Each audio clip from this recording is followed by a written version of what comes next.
नमस्कार दोस्तों। पृथ्वी की सतह पर जब परमाणु विस्फोट होता है तो विस्फोट के कुछ ही मिनटों के भीतर हजारों मील तक प्रकाश की उज्जवल चमक देखी जाएंगी, क्योंकि विस्फोट से चार्ज पार्टिकल्स तुरंत पृथ्वी के मैग्नेटिक फील्ड के साथ इंटरेक्ट करना शुरू कर देंगे। मशरूम जैसे बादल की छवि दुनिया में सबसे ज्यादा पहचाने जाने वाले दृश्यों में से एक है और सबसे भयानक भी है। हालांकि पिछले कुछ दशकों में परमाणु खतरे काफी कम हो गए हैं, लेकिन 20वीं सदी में एक समय ऐसा भी था जब परमाणु हथियारों के आकर्षण और डर ने दुनिया भर में हर किसी को कुछ पागलपन भरे काम करने पर मजबूर कर दिया था। दुनिया भर में परमाणु देशों, खासकर रूस और अमेरिका ने पानी के भीतर, पहाड़ों में, वायुमंडल में और यहाँ तक कि अंतरिक्ष में भी परमाणु हथियारों का परीक्षण किया। हम संभवतः इमेजिन कर सकते हैं कि उनमें से ज्यादातर विस्फोट कैसे दिखेंगे और उनके परिणाम क्या होंगे।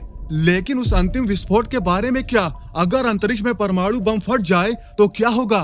क्या धरती पर और अंतरिक्ष में परमाणु विस्फोट होने का प्रोसेस सेम होगा या फिर बिल्कुल ही अलग? आज की इस वीडियो में हम इसी सवाल के जवाब को जानने की कोशिश करेंगे।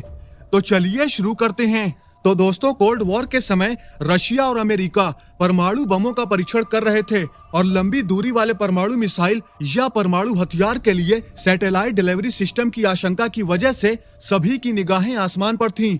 यूनाइटेड स्टेट ऑफ अमेरिका ने प्रोजेक्ट फिशबॉल नाम से परीक्षणों की एक सीरीज शुरू की, जो हाई एल्टीट्यूड परमाणु हथियार परीक्षण थे। इस प्रोजेक्ट में सबसे प्रभावशाली और ऐतिहासिक परीक्षण स्टार फिश प्राइम था। 9 जुलाई 1962 को पृथ्वी की सतह से लगभग 250 मील ऊपर 1.4 मेगाटन का परमाणु बम विस्फोट किया गया था। यह चीज आज पागलपन जैसी लग सकती है, लेकिन वो दौर पागलपन का ही था। तो जब परमाणु विस्फोट किया गया तो इसके परिणामी विस्फोट और उसके बाद के प्रभाव बिल्कुल ही अविश्वसनीय थे। तो आइए जानते हैं कि अगर अंतरिक्ष में परमाणु बम फट जाए तो क्या होगा। तो दोस्तों, सबसे पहले, चूंकि अंतरिक्ष में कोई वायुमंडल नहीं है, इसलिए वहाँ पर कोई आइकॉनिक मशरूम क्लाउड नहीं होगा, ना ही कोई विस्फोट लहर होगी और साथ ही न केवल गर्मी और प्रकाश का तीव्र प्रवाह होगा, बल्कि गामा रेज और एक्स रेज के रूप में हाई इंटेंसिटी वाला रेडिएशन भी होगा। लेकिन उनके रास्ते को इंटरप्ट करने के लिए कोई एटमॉस्फेयर ही नहीं होगा। अगर ये घटना पृथ्वी की सतह पर होती तो चूंकि पृथ्वी पर एटमॉस्फेयर है, तो मशरूम क्लाउड, इससे निकली लहर और इससे निकली गामा रेज और एक्स रेज के रूप में हाई इंटेंसिटी वाला रेडिएशन आसपास के इलाके को तबाह कर देगा। लेकिन वहीं अंतरिक्ष में ऐसा नहीं होगा। विजुअली अंतरिक्ष में विस्फोट लगभग गोलाकार होगा और रेडिएशन की लहर और प्रकाश अंतरिक्ष में फैलकर आसमान को प्रकाशित कर देगा। लेकिन वहीं ग्रह की सतह पर विस्फोट के कुछ ही मिनटों के भीतर हजारों मील तक प्रकाश की उज्जवल चमक देखी जाएंगी, क्योंकि विस्फोट से चार्ज पार्टिकल्स अर्थ की मैग्नेटिक फील्ड के साथ इंटरेक्ट करना शुरू कर देंगे।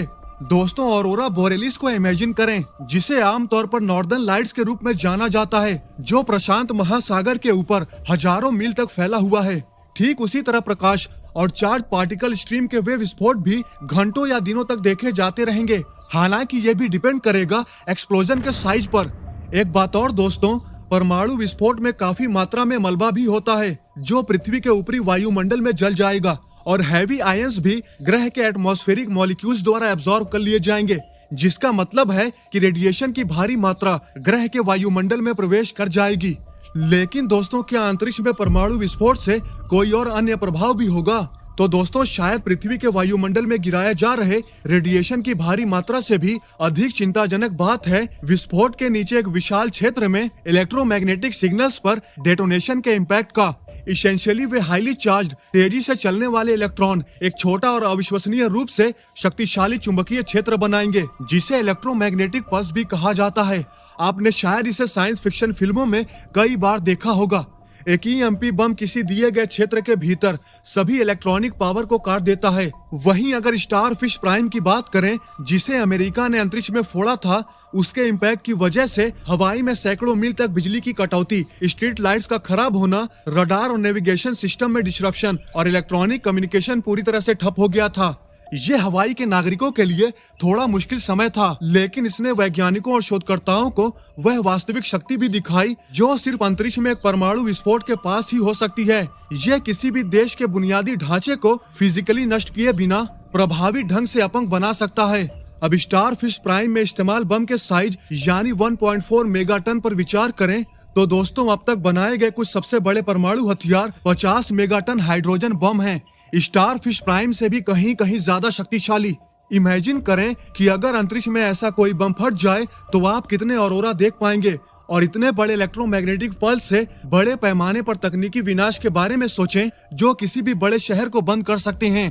तो फाइनली अंतरिक्ष में परमाणु हथियार के विस्फोट के लॉन्ग टर्म प्रभावों के संबंध में अगर बात की जाए तो वायुमंडल में गिरने वाली रेडियो एक्टिव मटेरियल्स कहीं नहीं जा रही। वास्तव में ये गायब होकर पूरे ग्रह में फैल जाती हैं, जो एटमॉस्फेयर को जहरीला बना सकती हैं। वास्तव में ये नई नई बीमारियों को जन्म दे सकती हैं, जो कि हम इंसानों या किसी भी जीवित चीज के लिए किसी खतरे से कम नहीं है। दोस्तों 1950 से 1960 के दशक में केवल मुट्ठी भर हाई एल्टीट्यूड वाले परमाणु विस्फोट हुए थे, लेकिन कुल मिलाकर 1945 से लेकर अब तक पृथ्वी पर 2000 से ज्यादा परमाणु विस्फोट परीक्षण किए गए हैं।